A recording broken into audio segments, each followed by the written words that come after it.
Hello friends, good evening. मैं मुकेश पुरोहित और आज हम डिस्कस कर रहे हैं लखनऊ पैक्ट, जिसे हम कांग्रेस लीग पैक्ट भी कहते हैं। 1916 में भारतीय राष्ट्रीय कांग्रेस का एनुअल सेशन लखनऊ में होता है। इस सेशन की अध्यक्षता A.C. मजूमदार, अंबिका चरण मजूमदार करते हैं। यह सेशन एक ऐतिहासिक सेशन रहा और जो दो बातों के लिए इतिहास में याद किया जाता है। फर्स्टली, इस सेशन में कांग्रेस के मॉडरेट और एक्सट्रीमिस्ट्स पुनः एक हो गए due to particular effort of B.G. Tilak and Annie Besant. हमने सूरत स्प्लिट में देखा था कि आफ्टर पार्टीशन ऑफ बंगाल स्वदेशी मूवमेंट स्टार्ट हुआ और स्वदेशी मूवमेंट के बीच एक्सट्रीमिस्ट और मॉडरेट के बीच डिफरेंसेस क्रिएट हो गए।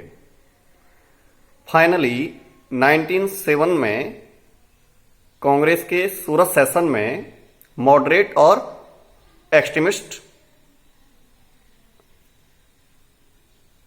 अलग हो गए और इसी को हम सूरत स्प्लिट या सूरत फूट कहते हैं।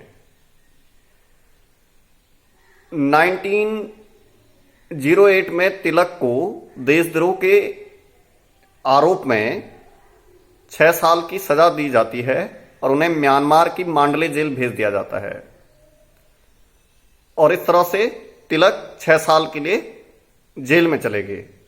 इसी जेल में तिलक ने एक बहुत फेमस बुक लिखी थी, गीता रहस्य।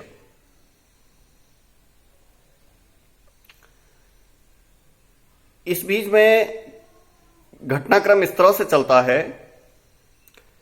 1911 में दिल्ली दरबार हेड होता है। इस समय भारत का वायसरॉय लॉर्ड हार्डिंग सेकंड रहता है। यह दिल्ली दरबार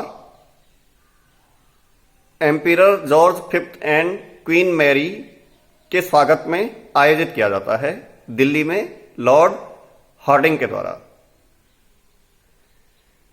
इस दरबार में 2 घोषणाएं होती हैं, partition of Bengal cancel and capital of British India will shifted from Calcutta to Delhi. और 1912 में during the period of viceroy lord Hardinge Delhi became the capital of British India. तो इस तरह से राजधानी 1912 में कलकत्ता से दिल्ली ट्रांसफर हो जाती है।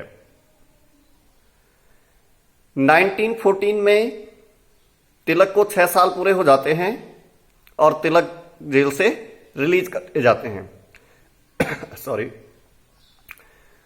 और भारत आने के बाद वो देखते हैं कि स्थितियां काफी बदल चुकी हैं। औरोबिंदो घोष संन्यास ले चुके हैं और संन्यास लेकर के मद्रास में पौंडीचेरी में उन्होंने अपना डेरा डाल दिया है। फिर लाला लाजपत राय अमेरिका चले गए हैं। स्वदेशी आंदोलन के बीच सरकार ने जो आंदोलनकारी का दमन किया था, आंदोलनकारी उससे उबर नहीं पाए थे। कांग्रेस के मॉडरेट फेज के लीडर्स इस फेज में कोई बहुत बड़ा अचीवमेंट भी नहीं कर पाए थे। इस दौर में एक आयरिश लेडी जो कि थियोसॉफिकल सोसाइटी से जुड़ी हुई थी, जिनका नाम था एनी बेसेंट, उसने अपनी पॉलिटिकल एक्टिविटी को बढ़ाया और इसके लिए उसे कांग्रेस और विशेष करके एक्सट्रीमिस्ट लीडर्स का साथ चाहिए था। तो इस तरह से एनी बेसेंट और तिलक, जो कि इस समय तक बदल चुके थे और कांग्रेस में आने के लिए इच्छुक थे, उन दोनों के प्रयासों से 1916 के लखनऊ सेशन में कांग्रेस पुनः एक होगी। इस सेशन में दूसरी इंपॉर्टेंट बात जो हुई वो थी कांग्रेस और लीग के बीच एक समझौता हुआ, जिसे कांग्रेस लीग पैक्ट या लखनऊ पैक्ट कहते हैं। कांग्रेस और लीग ने एक साथ काम करना स्वीकार किया। दरअसल अंग्रेजों ने मुस्लिम लीग को कांग्रेस के अगेंस्ट सेटअप किया था और 1909 में उसे सेपरेट इलेक्टोरेट भी दे दिया गया था और इस तरह से ये डिवाइड एंड रूल पॉलिसी का ही एक हिस्सा था। लेकिन 1910 के बाद कुछ इस तरह का वातावरण बनने लगा।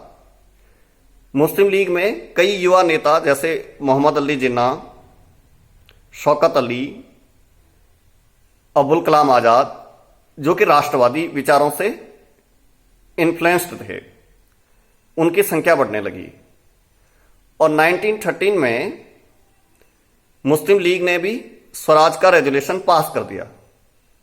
हम जानते हैं 1906 में इंडियन नेशनल कांग्रेस ने स्वराज का प्रस्ताव पास किया था। इस तरह से मुस्लिम लीग भी कांग्रेस के निकट आ रही थी और 1916 के पैक्ट में उसने स्वराज के इश्यू पर एक साथ काम करने का डिसीजन लिया। तो इस तरह से इस समय हिंदू मुस्लिम के बीच राष्ट्रीय एकता देखी गई और इसका रिजल्ट था लखनऊ पैक्ट। पर यहां कांग्रेस ने एक बहुत बड़ी भूल की और वह भूल ये थी कि 1909 में मॉर्ले मिंटो रिफॉर्म के द्वारा मुसलमानों को जो सेपरेट इलेक्टोरेट दे दिया गया था, कांग्रेस ने उसे एक्सेप्ट कर दिया और इस तरह से, जिसका कि कांग्रेस अभी तक विरोध कर रही थी, तो उसने सांप्रदायवाद को एक प्रकार से बल दे दिया। ये आगे कंटिन्यू रहेगा। तब तक के लिए धन्यवाद।